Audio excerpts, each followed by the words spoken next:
Why is it so difficult to monitor volcanoes and their eruptions? One of the largest volcanoes in the world, known as Campo Flegrei in Italy near Naples, is due an eruption. Just within the last 30 days, there have been over 1,100 volcanic tremors associated with the calderas in this region. This volcano is so large that it's thought that it may have been responsible, or at least partly responsible, for the extinction of the Neanderthals. The Italian government said that they will be doing mass evacuations should these tremors start to increase. And this made me ask the question, how can we predict volcanic eruptions? It would be the holy grail of natural disaster hazard prevention. This is because volcanoes, even though they are isolated in certain geographic regions, they produce tremendously powerful eruptions which can cause lots of fatalities. So how do we go about predicting an eruption? Well, believe it or not, even though we have over 1,500 active volcanoes across the world, we only know 30% of them in some detail. And you may ask the question, why is it so difficult to monitor volcanoes and their eruptions? Well, this is primarily due to the difficulties in imaging the source or the fuel of the volcanic eruption, the magma.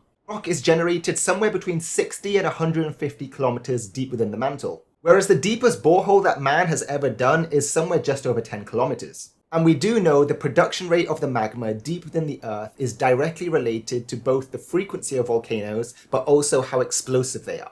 Because we struggle to understand the internal workings of magma flow within volcanoes, we're putting nearly 800 million people at risk. So if we were going to try and predict how a volcano erupts, and more importantly when it's going to erupt, we have to look at the key parameters involved. And luckily there are only three main parameters which matter. This is the height of the volcano, the thickness of the rock separating the volcano's reservoir, which holds all the mantle and the surface, and the chemical composition of the magma that's released. And to understand all these parameters, volcanologists often do lots of geochemical analysis on site, on field at active volcanoes. But it can take decades for us to get a full holistic picture of a volcano, including both the upper and subsurface parts. However, a brand new study released by a team of scientists has found a new way that allows us to rapidly identify these three parameters. The height of the volcano can be done by satellite image mapping. The second, which is the thickness of the rock between the reservoir and the surface, that can be done by both geophysical analysis, so using seismic waves to image the center of the volcanoes, and also geochemical analysis of the volcanic rocks nearby. And the third, which is to determine the chemical composition of the magma, well, that can be done by just straight up fieldwork. To see whether their study had some merit or if it even worked, the scientists went to an arc of volcanoes known as the Lesser Antilles. This is a well-studied archipelago island chain. And what they found was the height of the volcano was related to how much magma was produced. The highest volcanoes therefore produce the largest and most explosive eruptions. This is because the larger the volcano, the more magma that can be released in one single event. They also noticed that the thinner the crust between the surface and the reservoir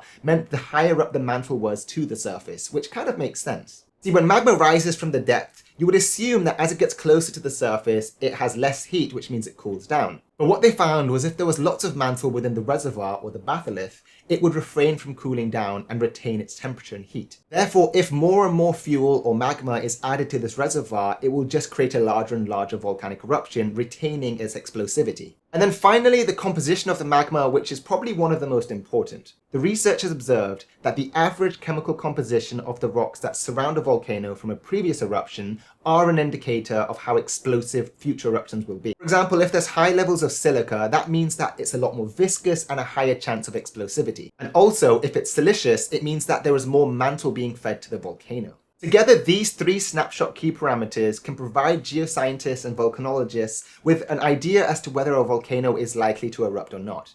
This is why it's so important that they're monitoring the Campo Flegrei area near Naples in Italy, because they're continuously doing field work and measuring the heights of the volcanoes or the calderas to see whether an eruption is likely. This method of combining these three parameters can be used on all of the active volcanoes, all 1,500 in total, to see which ones are likely to erupt sooner. This new analysis may help us save some of those 800 million people that I spoke about earlier. But it's one thing to try and predict when a volcano will erupt, and another thing to stop it erupting completely.